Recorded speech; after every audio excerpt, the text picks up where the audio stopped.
Is the US economy just one big AI bubble? Artificial intelligence has become the latest obsession on Wall Street and in Silicon Valley. Everywhere you look, there are grand promises about how AI will change everything, from the way we work to the way the global economy functions. But beneath the hype, a serious question is beginning to take shape. Could AI be the biggest financial bubble of our time? Even some of the biggest names in tech, Sam Altman, Jeff Bezos, and Mark Zuckerberg, have cautiously admitted that the AI market might be looking a little overheated.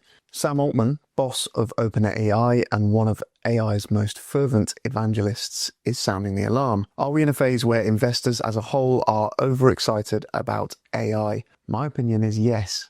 What's even more telling is that institutions like the IMF and the Bank of England, which usually stay out of speculative tech talk, are now sounding the alarm too. Take for instance this headline: Bank of England warns of growing risk that AI bubble could burst. The article went on to explain that the Bank of England has warned there is a growing risk of a sudden correction in global markets as it raised concerns about soaring valuations of leading AI tech companies. Policymakers said there were also threats of a sharp repricing of US dollar assets if the Federal Reserve lost credibility in the eyes of global investors. It comes as Donald Trump continues to attack the US central bank and threaten its independence. So, let's explore why many economists believe AI has all the markings of a bubble and why, if it bursts, it could shake the entire US economy. Right now, the scale of investment in AI is staggering. In 2025 alone, US companies are expected to pour around $400 billion into AI infrastructure, mostly data centers built to train large language models and run complex computations. And the figure doesn't stop there. Analysts at Morgan Stanley project that by 2028, total AI-related investment could reach nearly $3 trillion. McKinsey's forecast is even higher, an astonishing $6.7 trillion by the end of the decade. There's nothing wrong with big numbers if the return justifies the risk, but that's the problem. AI isn't generating nearly enough revenue to justify the frenzy. The Economist estimates that AI-related revenue will total around $50 billion this year. That means investors are pouring roughly 7 or 8 times more money into AI than the industry is actually earning. The Economist asks, will AI really become godlike? Perhaps, but a recent report by UBS, a bank, finds that revenues to date have been disappointing. By our reckoning, total revenues from the tech accruing to the West's leading AI firms are now $50 billion a year. Although such revenues are growing fast, they're still a tiny fraction of the $2.9 trillion of cumulative investment in new data centers globally that Morgan Stanley, another bank, forecasts between 2025 and 2028. A figure which excludes energy costs. AI revenues could continue to grow quickly, but only if firms continue to believe that the tech is useful to them, and this is not guaranteed. A recent study by researchers at the Massachusetts Institute of Technology finds that 95% of organizations are getting zero return from investments in generative AI. To put that in perspective, during the late 1990s telecom bubble, the ratio between investment and revenue was around 4-1. During the 19th century railway boom, it was around 2-1. Both of those sectors eventually crashed under the weight of unrealistic expectations. If AI follows the same path, its revenues would need to skyrocket at a pace that seems almost impossible. The second red flag comes from the way many AI firms are financing their expansion. A prime example came in late 2024 when NVIDIA announced a deal with OpenAI worth up to $100 billion. NVIDIA would invest in OpenAI to help fund new data centers, and OpenAI, in turn, agreed to buy millions of NVIDIA chips for those same facilities.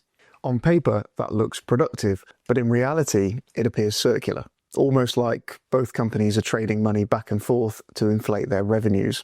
And this isn't an isolated case. Bloomberg analysis shows that NVIDIA has built similar cross-investment relationships with nearly every major AI company.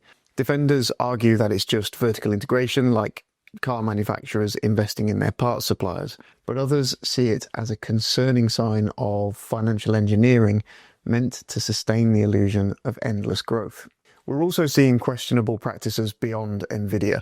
Some new AI startups are reaching absurd valuations, One company founded by Mira Murati reportedly raised billions at a $10 billion valuation without a single product or even a clear business model. At the same time, major players like Meta and Microsoft have been quietly using complex accounting structures known as special purpose vehicles to borrow money off the books. These vehicles allow them to fund their AI build-outs without the debt showing up directly on their balance sheets. That might make their financial reports look cleaner, but it raises big questions about transparency. If this sounds familiar, it should. Every financial bubble starts the same way. Excessive enthusiasm, inflated valuations, and easy money. But what makes this one especially dangerous is how deeply AI spending has become embedded into the broader US economy. AI investment now accounts for roughly 40% of total GDP growth in the United States. Much of the nation's economic momentum, the jobs created, the stock gains, the infrastructure spending, is being fueled by the AI boom. Even consumer spending, another pillar of GDP, is indirectly propped up by it. As AI stocks soar, wealthy investors who hold large portfolios feel richer and they spend more. That matters because the US economy has become increasingly reliant on the spending habits of the wealthy. The top 10% of earners now account for roughly half of all consumer spending nationwide.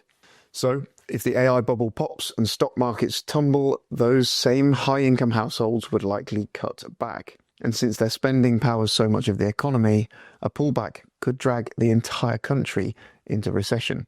To make matters worse, around 30% of all US household wealth is now tied up in stocks, the highest share in modern history. The prosperity of the American middle and upper classes is more exposed than ever to a single market downturn. If AI stocks crash, the ripple effects would hit everything, from real estate to retail. It's easy to see why comparisons to past manias are growing louder. The pattern feels eerily familiar: soaring optimism, speculative investment, and an assumption that this time the rules are different. Yet, history rarely grants exceptions.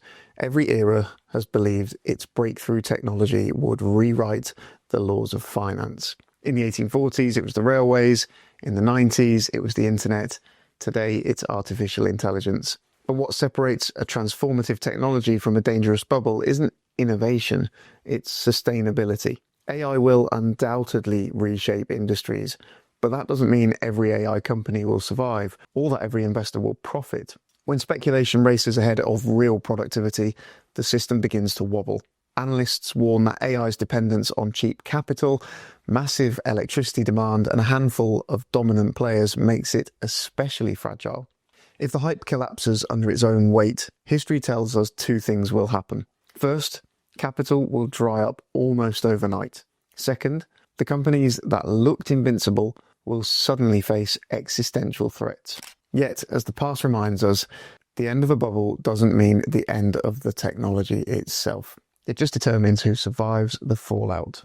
An academic study in 2018, which examined 51 innovations from between 1825 and the year 2000, found that 37 were accompanied by bubbles.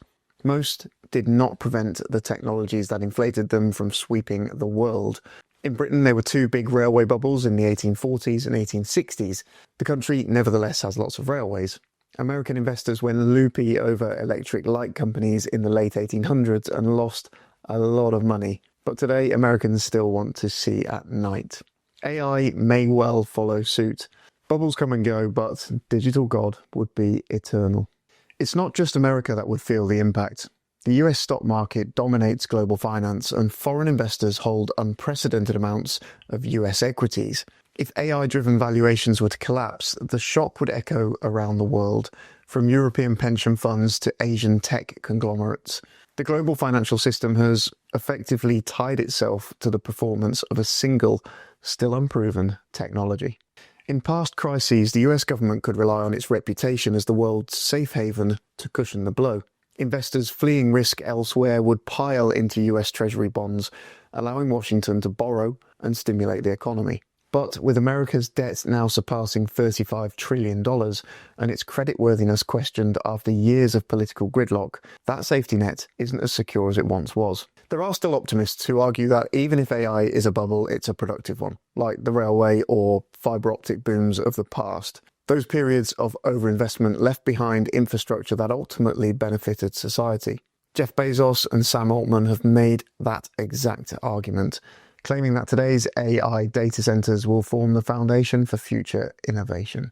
But there's one critical difference. Railroads and fiber optic cables were long-lasting assets. The hardware behind AI, the GPUs and specialized chips driving this revolution, depreciates extremely quickly. Within a few years, today's cutting-edge processors could be obsolete, leaving investors with billions of dollars worth of outdated equipment. If the market crashes before those chips are replaced or repurposed, there won't be much to salvage. Right now, AI is both the engine and the fuel of the US economy. It's driving growth, inflating asset prices, and shaping public perception of progress.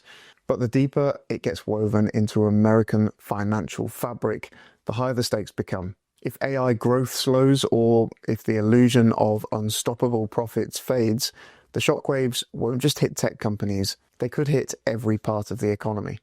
The question isn't just whether AI is a bubble, it's whether the US economy itself has become a bubble built on AI. And if that's true, the next downturn could look very different from anything we've seen before. Thank you for watching. Do you think AI is a bubble? Share your thoughts in the comments below.